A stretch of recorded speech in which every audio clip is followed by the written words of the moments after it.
guys, Dawson Weedrick here, and welcome to another edition of Nerdy in Many Ways for today's episode 2 review of The Mandalorian on Disney+. Now, if you saw my first episode, or I guess my first video covering the first episode of The Mandalorian, you know that this video will contain plenty of spoilers for episode 2 of The Mandalorian, as well as some in episode 1. So you have not seen either, or if you don't even have Disney Plus yet, first off, what are you doing? But second off, just go and get it and watch it. It's definitely worth it. Trust me, it's really, really good. And so the second episode, we pick up where we left off, where Mando has found the baby version of Yoda. We'll call it Baby Yoda just for short.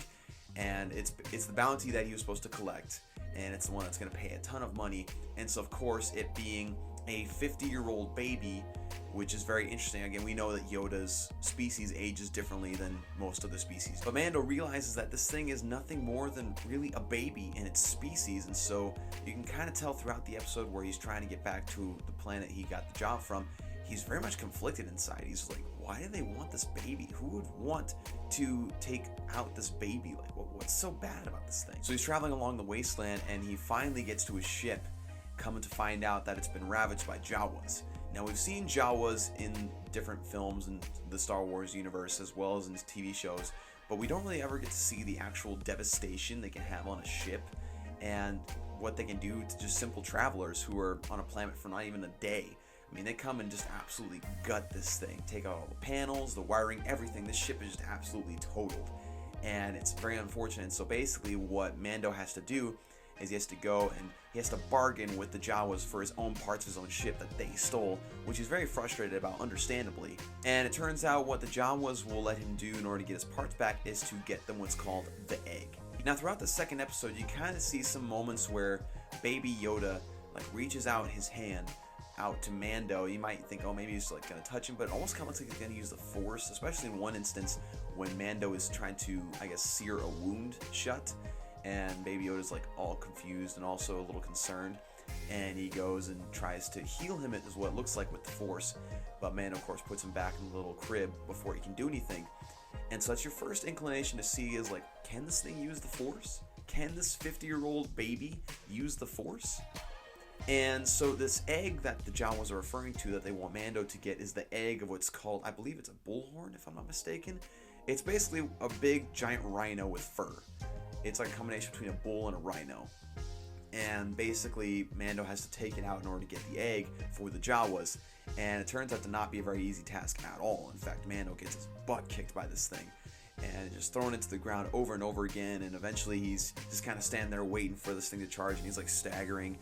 And then all of a sudden, you see Baby Yoda reach out his hand and levitate the monster with the Force. And makes it so it's staggered enough to where Mando can just go up and stab it and kill it and retrieve the egg. But this opens up a whole can of worms. For instance, we know in the prequel trilogy that Yoda has one of the highest midi-chlorian counts of all the Jedi Masters. And, I mean, depending on if you take that as actual canon or not, which it is, but anyway, still, that's pretty impressive. But with this little Baby Yoda, we'll say, using the Force as such a young being, the question has to be asked, is it just innate in Yoda's species to be able to use the Force? Is that just a thing they instantly know how to do? Or is this simply a clone of, let's say, Yoda, who already knows how to use the Force, but is just starting his life all over again? There's so many questions that have to be answered about this, and I'm sure they will in time. I mean, it's a TV series, for goodness sakes. They're always going to draw you along and give you some teases now and then.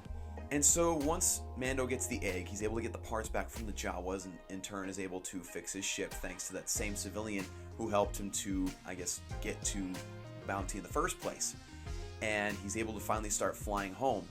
And that's where we leave off with episode 2. We see this confliction inside of Mando because this little baby just helped him in a huge way, in a very mysterious way. Mando has no idea what to think about that whole situation. You can see he's very conflicted about this. And I'm sure it'll be resolved in episode 3, and he'll have to figure some things out. He'll have to decide, should he hand over this thing, or should he keep it from them and keep protecting it?